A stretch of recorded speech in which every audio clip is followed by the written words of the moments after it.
Lovely Friday, and you are tuned onto the program Ground Zero, coming to you from Procyon Radio and Television in collaboration with Invicta FM. And the program Ground Zero is a program where we pick up topical issues in the polity, and with analysts in-house and you, the listener, we analyze these issues and try to make it a little bit simpler for people to understand. And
all right, it's a beautiful and lovely Friday evening, and the program is Ground Zero, coming to you from Procyon Radio and Television. And the program Ground Zero is one where we pick up topical issues in the polity, and of course, with guests in-house and analysts. We try our best to analyze these issues and give you a better and clearer understanding of what these issues are all about. Today on the program, I have a full studio already seated. I have media persons and a political analyst who will be joining us later in the course of the program. But first, I'll introduce my guests that are already seated. And just by my close right here, I have Mike Odeh Akatu. He is a journalist and a media analyst. Mike Odeh, you're welcome. Thank you. My pleasure, listeners. All right. I also have with me in the studio Folorunso. He is a publisher and an analyst. I'm not forgetting his other appellations. He is also professional in politics and Professional politician. Professional politician and a professional in politics. And he's a publisher too. And hoping that soon Samuel Yohana, a political analyst and an active politician, will be joining us in the course of the program. He's actually coming from out of town, and he promised that he will join us as soon as he steps into town, and he's very close already. Yes, my name is Ehis Agbon, and on the program today, we will be looking at this trending issue, which is what everybody's talking about. The Supreme Court has finally affirmed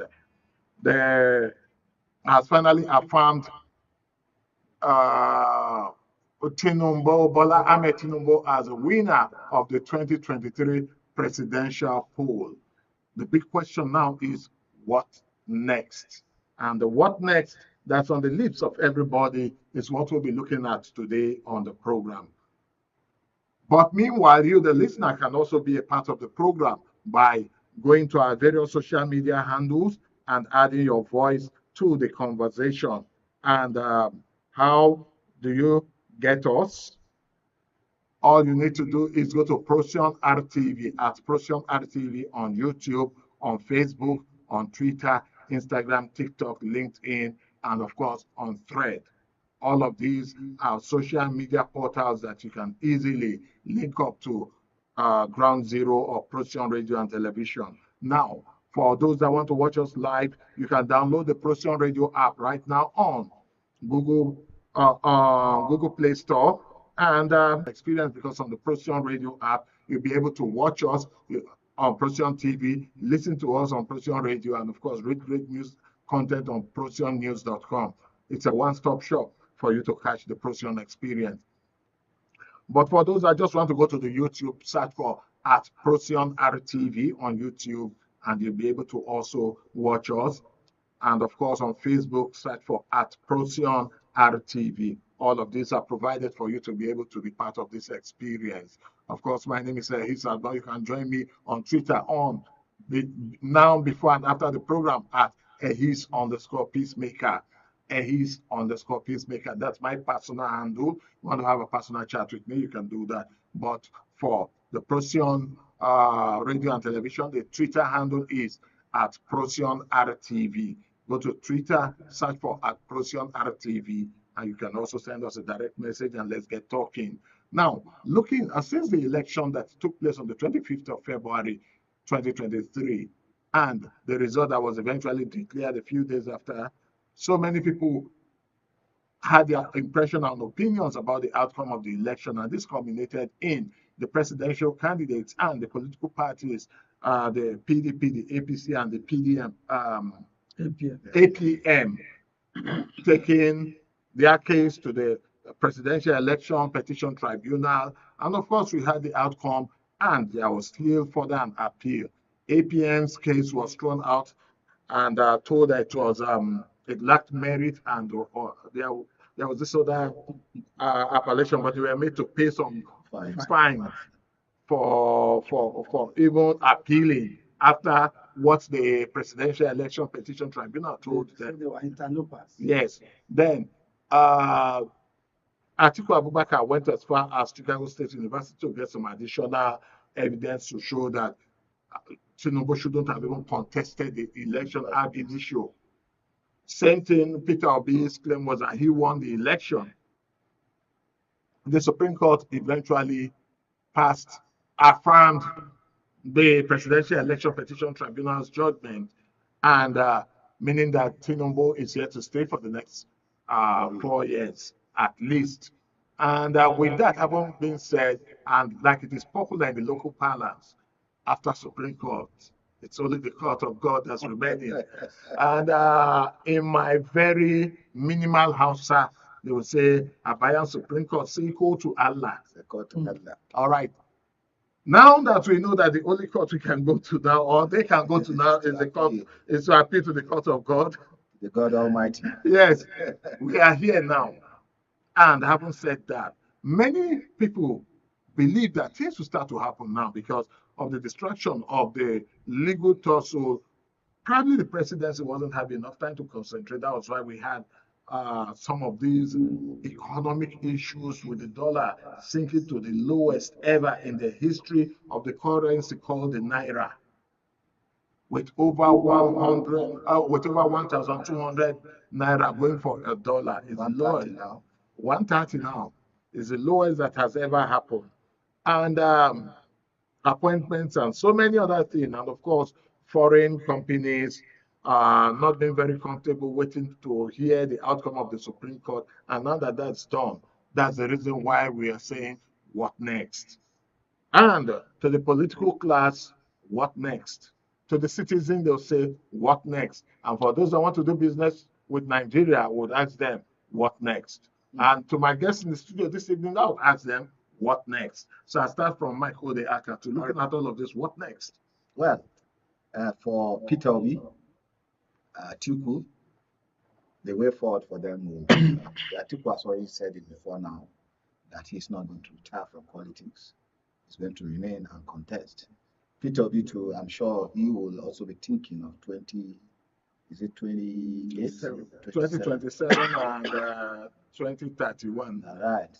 Well, that is if they do not lay an ambush against President Tinubu with the certificate and other issues come 2027. So what I know is now the politicians, a true politician will start thinking about 2027, just like Wiki had already said that, in short, Wiki has started 2027 for the Tinubu team. So now what is expected also for Tinubu is this. The Tinubu as the president of the Federation should now start work in earnest. For me, he has already started, but there are certain things he needs to take care of. The economy. The dollar is sinking. The dollar is rising and the naira is sinking. And it is his own economics that brought it. Yes. And the devaluation, he actually devalued the naira, whether openly or not. And also the removal of fuel subsidy. Nigerians are suffering. He needs to re-engineer the economy to stop the free fall of the naira. He needs to tackle the banditry, whether you want it or not. The kidnappers are back again. Immediately after election, we thought that with Tinubu, a new man at the helm of the affair, he will deal with them some harsh blow. But all across the country, kidnapping is back. The kidnappers are back in business. So now, what next? The way forward for Tinubu is to tackle kidnapping, tackle the economy, and run an all-inclusive government. Just like the way he brought Wike in, he should be able to also talk to other people and then form a government of national unity. It should not be a winner take all. He should be able to reach out to people like Atiku, reach out to Peter Obi. He already had done that before. Say, okay, now this is nation building. What do you think is the free way forward? Can I buy your ideas? Can I buy your idea? Can you give me some people to run with so that the economy and the country can move forward? So the way forward is political reconciliation. The way forward is tackling the economy. The way forward is also tackling the insecurity in this country as it is today. Whether you want it or not, insecurity is on the rise. And if Tinubu cannot tackle this insecurity in the next 2 years, between now and the next 2 years, it becomes another campaign topic. It will be used to bring him down, just like it was used to bring Good Luck down. And if he does not tackle the economy, I'm telling you, Nigerians will waylay him come 2027. They are tired. And if it does not bring about unity, now when I talk about unity, of course, the last government, and I have no apologies, the last government that left did not bring about unity in this country. In short, he ran a tribal government. And now Tinubu should not do that. The Southeast have been excluded from the reins of power for very long. He should at least try to bring the Southeast in.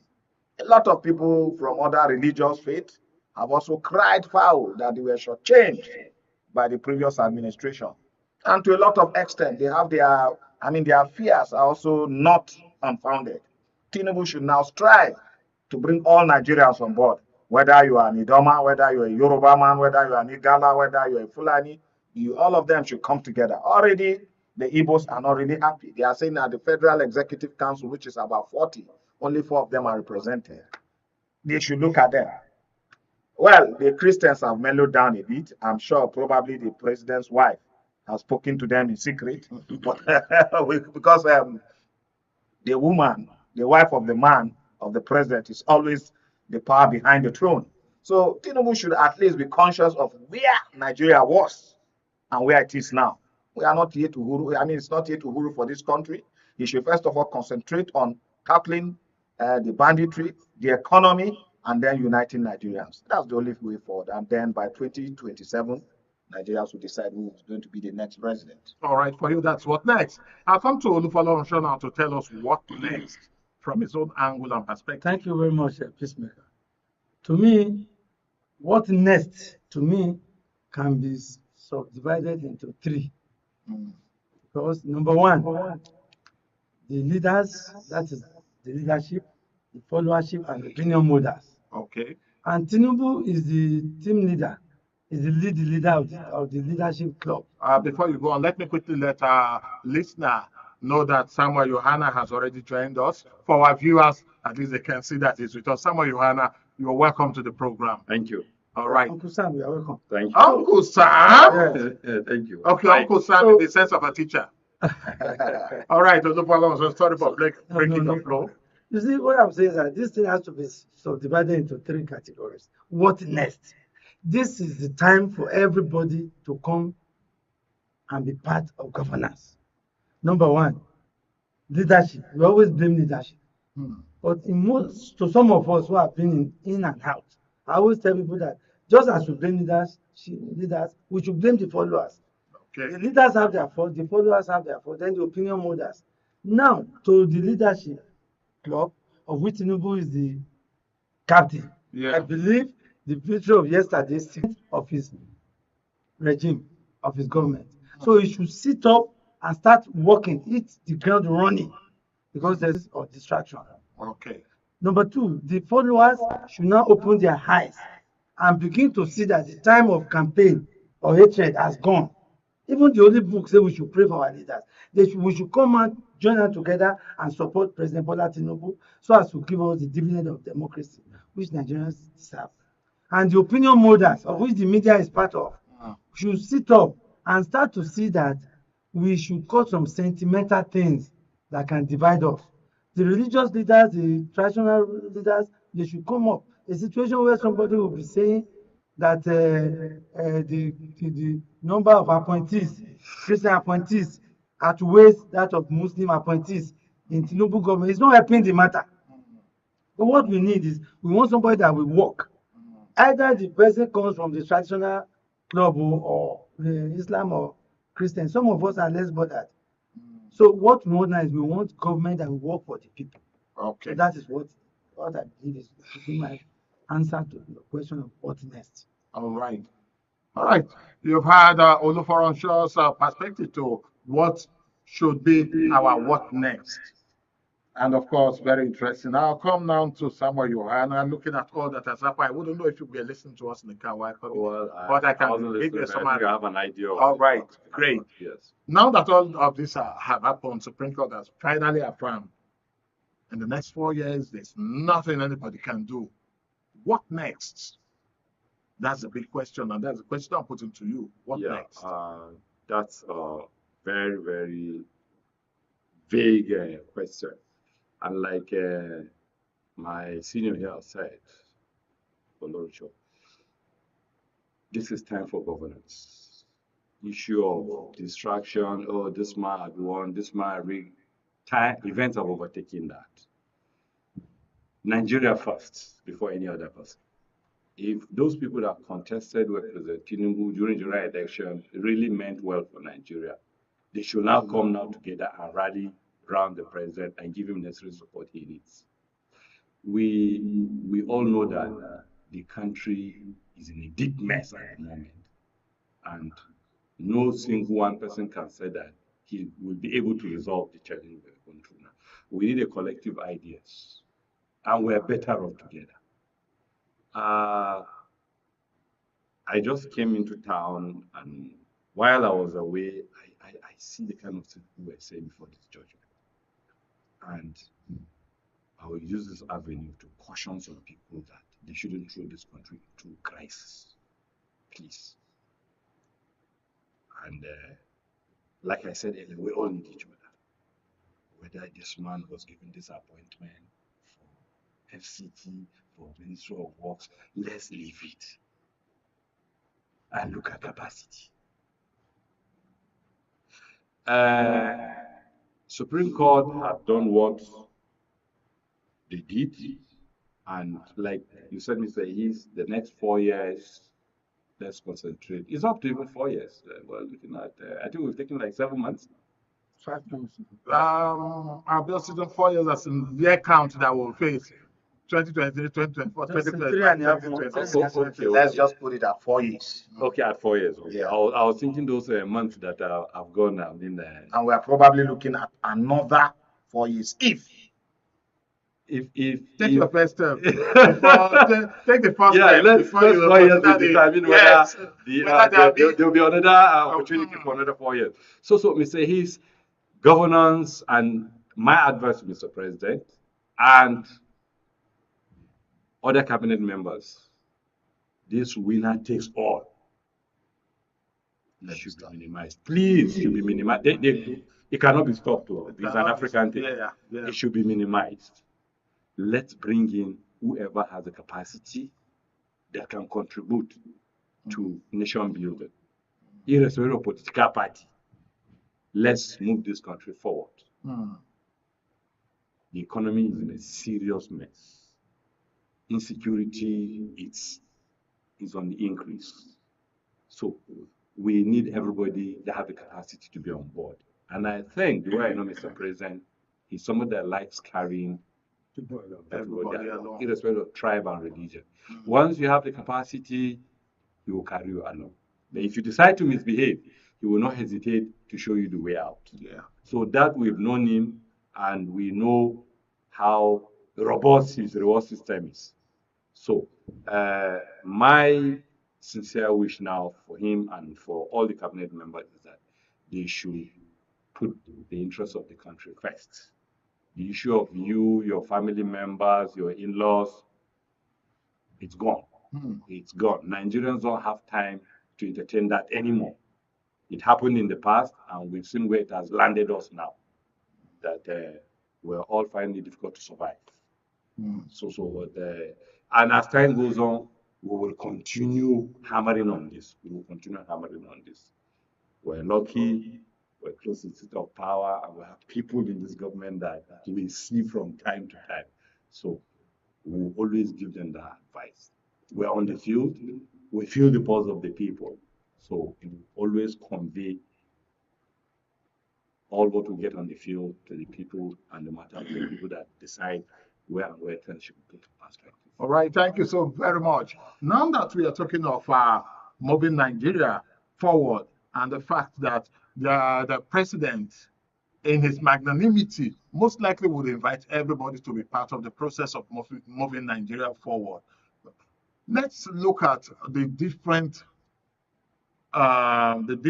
arms of government and the roles that you think they would play, and how all of this will culminate in peace, development, and progress for our nation. You mean judiciary, executive, and the legislature? Yes, Those are the arms. yes, those are the arms of government that we are looking at. Yes. Now, luckily, the ruling party also has a majority in the Senate, Both in the Senate and the lower house. lower house. I use Senate as at the National Assembly. Let's put it down. Yes. And knowing that with everything the way it stands now, there most likely wouldn't be unnecessary friction between the executive and the legislature when it comes to passing of bills, signing of bills into laws, and all of that. Most likely we will not have those issues. But internally, even in the legislature, just like we saw the other week when there was a little friction and there were rumors of possible impeachment of Akatu flying everywhere, and the storming out and storming back in by Ndume in the House and all of that. What is the likelihood that the legislature will be stable enough to give the necessary backing and support to whatever the presidency or the executive brings to them? That is one big thing. I'll start from Mike Odeh Akatu. Well, that's balance in the legislature. yeah. You see, even like you alluded, or like you said before now, the assembly is controlled by the ruling party. It may not be absolute majority, but the other parties are also in alliance. The Wiki faction, the PDP is there. Yeah. The NMPP faction is there. So whether they do not have an absolute majority, but with all this, they will have the absolute majority. But then I'd like to take you back on its toe. It was an interesting point. That's 2015, 2019. Yes, that's what I'm saying. But by 2019, through a macabre dance, those guys that were actually giving the president or the presidency, some were removed somehow, including Shehu Sani, Bukola Sani, Shaki, and the rest. And then at the National Assembly, and all his nominees came. And when we had we have an absolute majority then, 2019 down, they gave the presidency all